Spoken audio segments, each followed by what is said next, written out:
Howdy folks, today we're going to be looking at a cam lock here, a little bit different for me. This is my first ever wafer lock.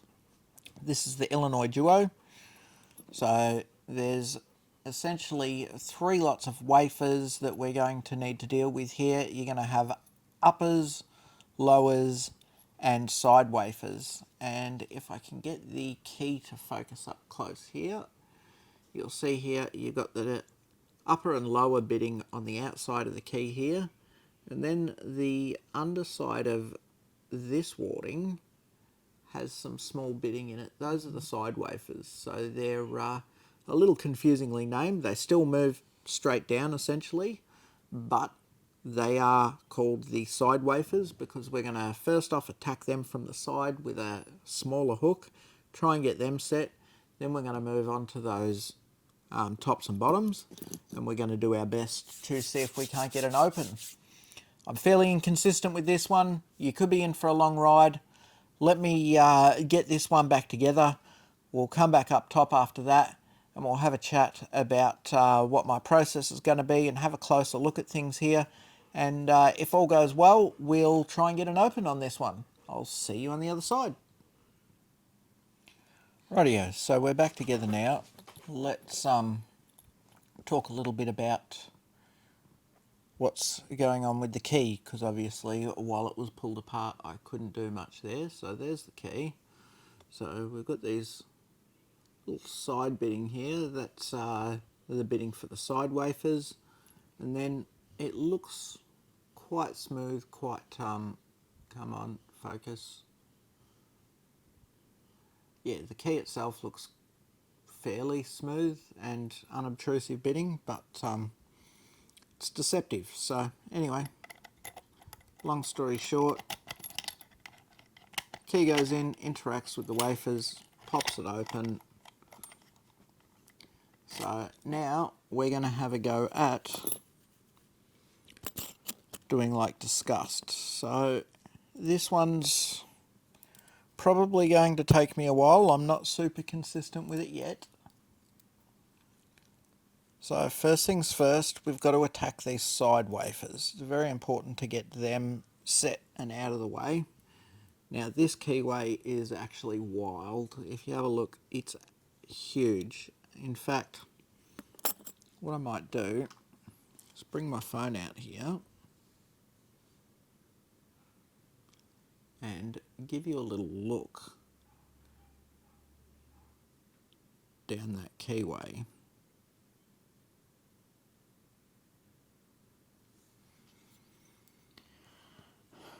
So you can see off to the side here we've got all of those wafers there, and you can see how they all basically hang around in the keyway. Some of them need pushing up, some of them need pushing down, and in particular the side wafers need pushing down. But if we set them first, we should get ourselves a little false set to work with, and then we'll hopefully be able to work our way through the top and bottom wafers and go from there in such a manner that we can get this one unlocked. So just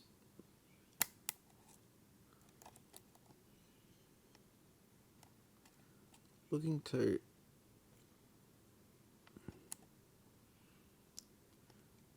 latch onto those side wafers in a way that I get some clicks out of them. And they like to do this to me regularly, where they just seem to bind up and give me nothing.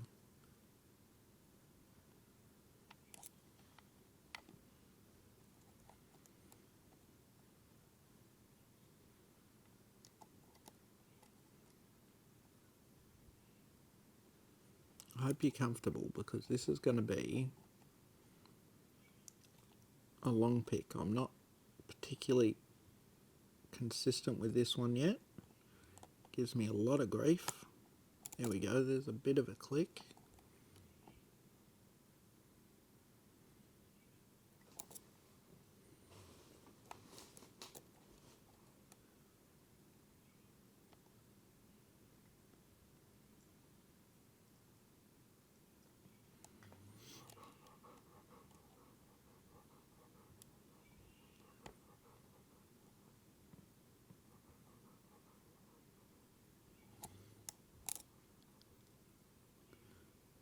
Looking down the keyway, you can sometimes tell if they're set or not, but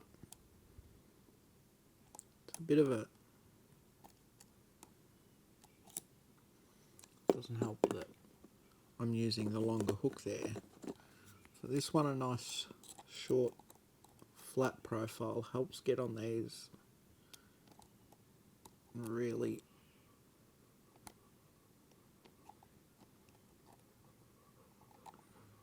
lever down on them, and you've got some warding in there, and the warding likes to sit just above these. Pretty sure that was a click and not a fall off.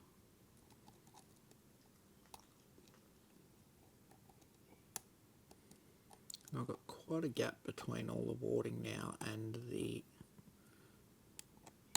side wafers, so with any luck, between that false set that we're seeing there and these side wafers,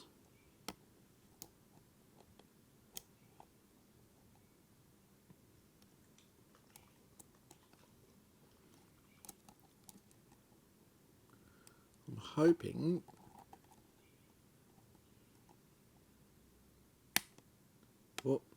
that was the last one we were waiting on. I'm sure of it. That one sticks quite a bit too. Really doesn't like to give. Fortunately, it's hard to overset things in this lock, so you can kind of push a lot. Right, I'm pretty sure with that false set and looking down that keyway, let me just grab my light here so that I can see what's going on.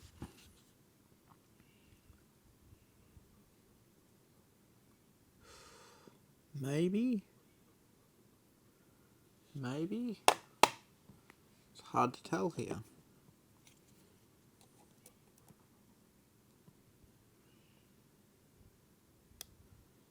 Just really give them a hard push and just make sure there's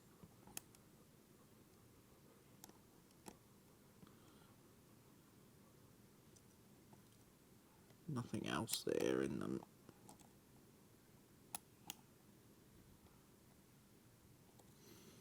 Look, between the false set and the clicks I've got out of it, I think that's about right. So now we're going to move on to these top and bottom wafers.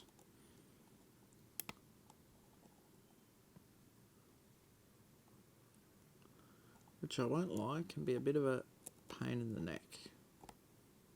They can take me a long time to work through here.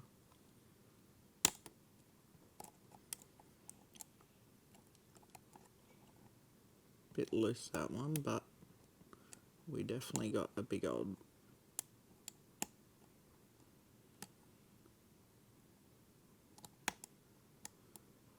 see, some of these we're getting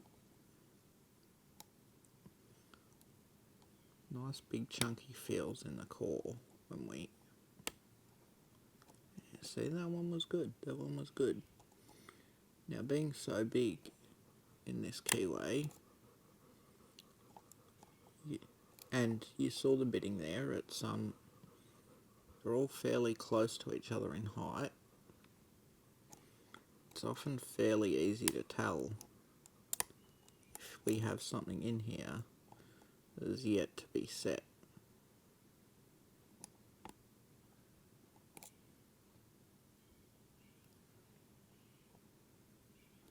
So looking down that keyway, I'm pretty sure all of those on the bottom are set. I may drop some doing this maneuver, so what I like to do here is see if I can ever so gently pull this out without dropping anything. And because it's not a sprung core, things don't tend to drop if we're gentle. So we can now swap our tension to the bottom here, start working some of these top bun.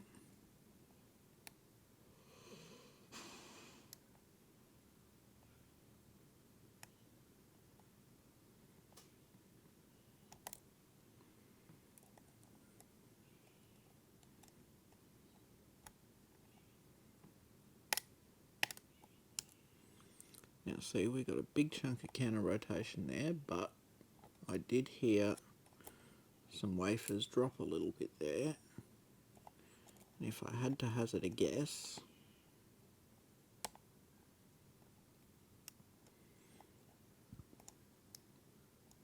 I'd say they were some ones that we'd set on the bottom that, if you look these up and you have a look at the shape of these wafers,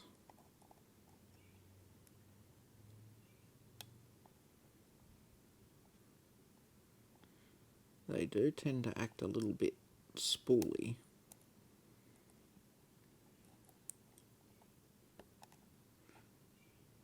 Which does in turn mean that things can drop. Just trying to get my head over this keyway so I can see down there and see if nothing looks particularly deep and like it needs setting.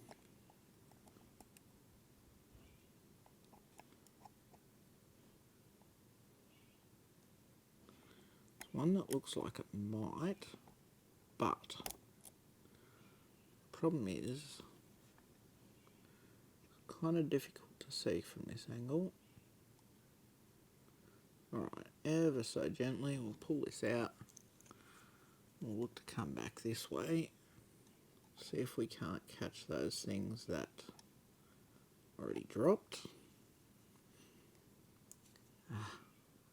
Frustrating nightmare. Blessing and a curse, this big wide keyway.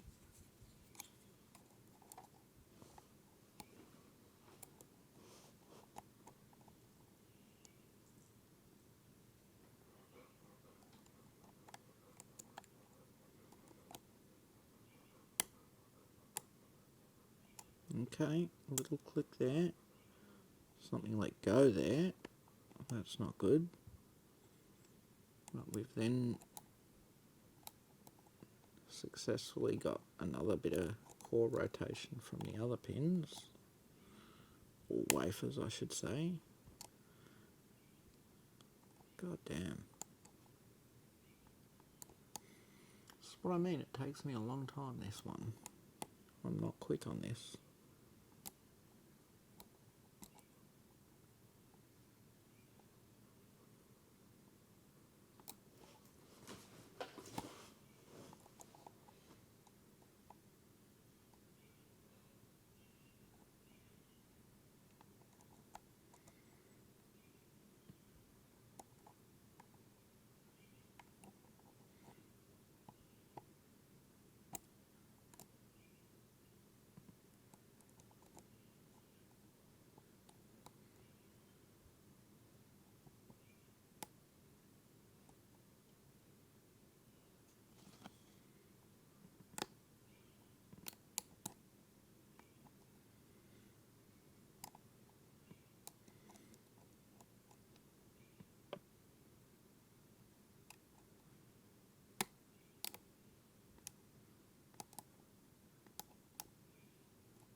Bring my little light down here again.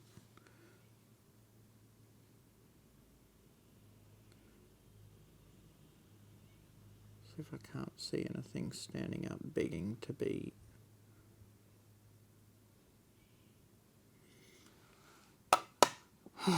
it all looks pretty good.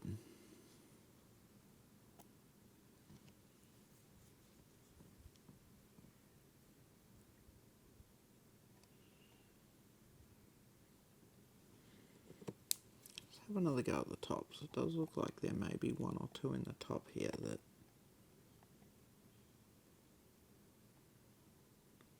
are a little higher than they should be if they were set.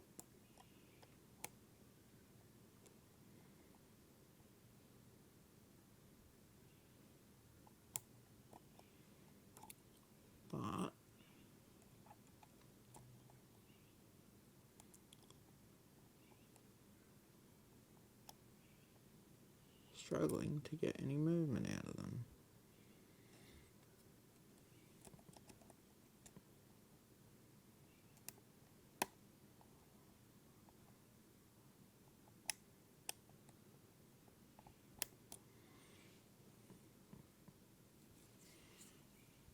Again, we'll grab our little light here.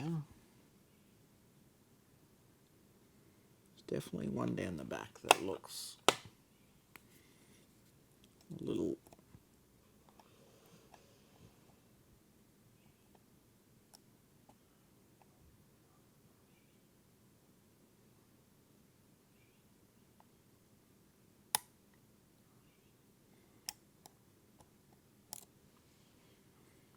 Alright, I'm almost 90% sure that's all of those tops.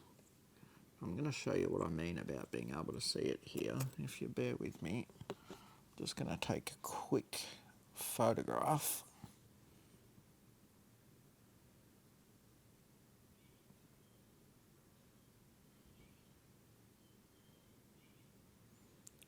Come on.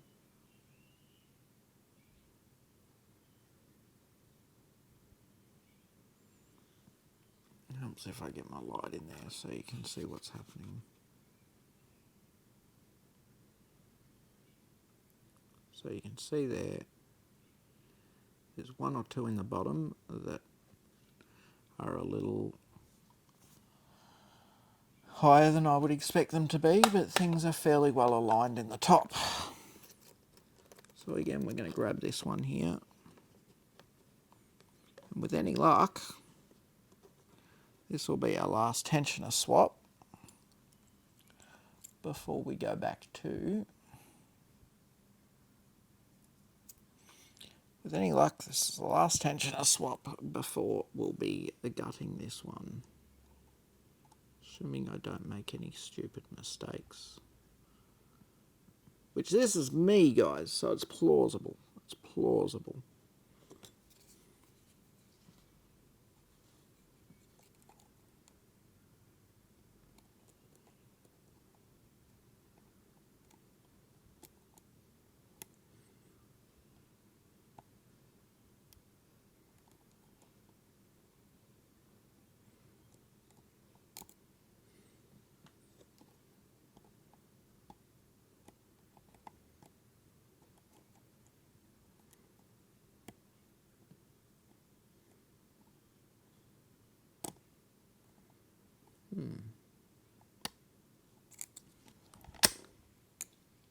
There we go. We've got that one opened. So, without further ado, let's move on to a partial gut of this one. Now, we don't do a full gut here because I don't have the skills or technology. Now, I'm going to undo this and we're going to stay. We're going to undo this. We're going to get rid of, it's a prosthetic sock. We use those to make sure that a prosthetic fits properly when a residual limb changes size. We'll get the thing out of the way there. Alright, so we're going to first take out this little screw here which retains the lock inside the cam. Just dump that little screw over there. Alright, so as we split that apart, you'll see there is this little spring. Spring holds the cam in. Shush. Apologies. Spring holds the cam in, and now we have a little, I don't know if you can see it, if I'll be able to get it to focus close enough. There's a very tiny hex-headed bolt there. It stops it from rotating past 90 degrees. Now, the thing I should mention is, I definitely don't want to do this without the key in it, because doing it without the key in it would result in wafers being spat everywhere. I almost forgot that part, and that would have been absolutely devastating, because I'll be honest, the lock would be ruined. Now this is a very, very small hex grub right here. Turns out that it's less than 1 millimeter, less than a 1.5 millimeter head on here, because that's all I had. So you'll see here, if we pull this one out, just cover those in case they want to spit anywhere. So there's your housing. Those little ridges are what stop it from moving when the wafers aren't held into place. You'll see here, these are all our wafers. So you're visible from both top and bottom. If I was to pull this key out right now, they would explode everywhere because the key's actually holding them together. They come in pairs and they essentially push outwards from each other. So when the key's in place, the key holds them in the right spot. It pushes the ones that push upwards down, pushes the ones that push downwards up, and gets it all in line like that.